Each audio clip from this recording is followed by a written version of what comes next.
मुसलमान जो भी करेंगे, आई लव मोहम्मद क्या, मुसलमान अब अपने घर में अगर तरावी कर रहे हैं, तलावत कुछ भी कर रहे हैं, उसको भी अपराध ठहराया जाता है। कहा जाता है आप अपने घर में सिर्फ आप नमाज़ पढ़ सकते हैं, 5 लोग नमाज नहीं पढ़ सकते, आप अपनी छत पे नमाज नहीं पढ़ सकते।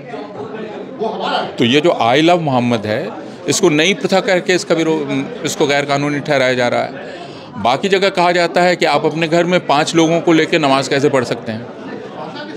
तो आप ये समझने की कोशिश करनी चाहिए कि ये मुसलमानों की ज़िंदगी को पूरी तरह से नियंत्रित करने की कोशिश की जा रही है। हिंदी न्यूज़ चैनल को सूचना एवं प्रसारण मंत्रालय ने नोटिस जारी किया है। आरोप है कि जो ये खबरें इस्तेमाल करते हैं, खबरें चलाते हैं, 30% उर्दू के शब्दों का इस्तेमाल करते हैं। क्या कहना है? इससे ज़्यादा हास्यास्पद नोटिस कुछ हो नहीं सकती है। ऐसे लोग होंगे समाज में जिनके दिमाग में खलल हो और जो इस तरह की शिकायत किया करें, लेकिन सूचना प्रसारण मंत्रालय को समझदारी से काम लेना चाहिए और इनको रद्दी के टोकरे में डालना चाहिए, न कि इनको आप सारे टेलीविज़न चैनल को भेजेंगे और उन्हें कहेंगे कि वे कार्रवाई करें, वरना उनके खिलाफ़ कार्रवाई होगी। हम सब भाषा के बारे में जानते हैं, ज़बान के बारे में जानते हैं, ज़बान कैसे बनती है, वह मेल जोल से बनती है, आने जाने से बनती है, और उसमें अलग अलग किस्म के शब्द, अलग अलग किस्म के मुहावरे आते जाते रहते हैं। अगर आप सबकी छटाई करने लगेंगे तब आपके पास कोई भाषा बची नहीं रह जाएगी।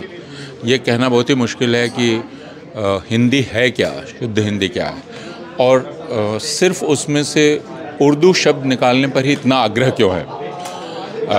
हिंदी में दूसरी भाषाओं से भी शब्द आए हैं, आप उनको निकालने के बारे में बात नहीं करते। सिर्फ उर्दू निकालने का आग्रह इसलिए है कि उर्दू को आपने मुसलमानों से जोड़ दिया है, और इसलिए आप ये सोचते हैं कि हिंदी अब अशुद्ध हो गई है मुसलमानी शब्दों के आने से, इसलिए उर्दू को निकाल दिया जाए। तो ये बहुत ही हास्यास्पद है, लेकिन ये इसलिए बहुत गंभीर है कि ये सरकारी तौर पर भी किया जा रहा है। जैसा मैंने कहा कि समाज में तरह तरह के लोग होते हैं, तरह तरह के ख्याल होंगे, लेकिन जब सरकार इस तरह की कार्रवाई करने लगे तो हमें सावधान हो जाने की ज़रूरत है। सर, क्या लग रहा है मुसलमानों से जुड़ी जो पहचानें हैं, भाषाएं हैं, उन सबको ये तो पिछले 11 साल से हमें दिखलाई पड़ रहा है कि जिसे आप मुसलमानी पहचान कहते हैं, छाप कहते हैं, उसका चिन्ह कहते हैं, उसकी गंध कहते हैं, उन सबको धीरे धीरे हटाने की कोशिश हो रही है। आराम बाग से आप आ हटा देते हैं, उसको राम बाग बना देते हैं, और आप सड़कों के नाम बदलते हैं, आप इलाहाबाद का नाम बदलते हैं, आप मुग़ल सराय का नाम बदलते हैं, आप फैज़ाबाद का नाम बदलना चाहते हैं।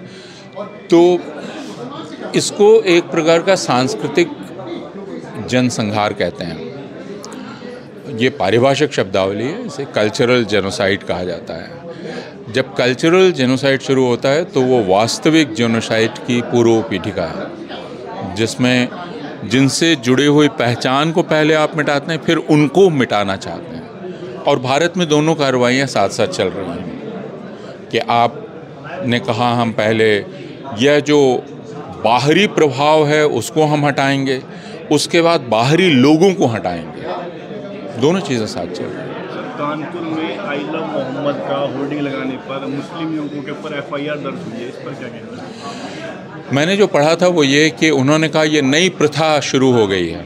तो अब क्या नई प्रथा शुरू करना, नई जो न्याय संहिता है या पुरानी जो दंड संहिता है, उसमें कहाँ अपराध है? कहा गया कि नई प्रथा शुरू हो गई इसलिए हमने किया।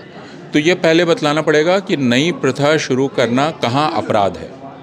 तो ये सरासर एक गैर कानूनी चीज़ है जो भारतीय राज्य कर रहा है, और अब वो धड़ल्ले से कर रहा है। मुसलमान जो भी करेंगे, आई लव मोहम्मद क्या, मुसलमान अब अपने घर में अगर तरावी कर रहे हैं, तलावत कुछ भी कर रहे हैं, उसको भी अपराध ठहराया जाता है। कहा जाता है आप अपने घर में सिर्फ आप नमाज़ पढ़ सकते हैं, 5 लोग नमाज नहीं पढ़ सकते, आप अपनी छत पे नमाज नहीं पढ़ सकते।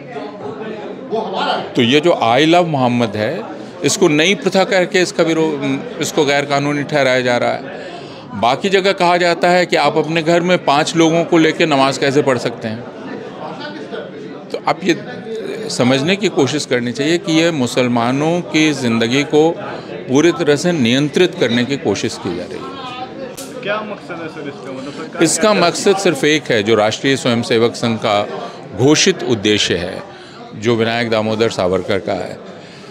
भारत में हिंदू राष्ट्र कैसे बनेगा? भारत में हिंदू राष्ट्र बनने का तरीका वह नहीं है जो हिटलर का है, जिसमें सफाये का मामला है। भारत में हिंदू राष्ट्र बनने का मतलब है मुसलमानों को अंगूठे के नीचे रखना, उनको पूरी तरह से दोयम दर्जे के शहरी में तब्दील कर देना। वे अपनी मर्ज़ी से अपने तरीके से कुछ भी नहीं कर सकते, वो हम नहीं करने देंगे। हम उन्हें बताएंगे कि उन्हें किस तरह जीना है।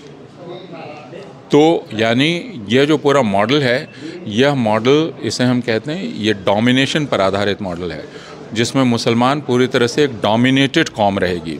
उसको ज़िंदा रहने दिया जाएगा, लेकिन वो डोमिनेटेड रहेगी, उस पर कब्ज़ा रहेगा।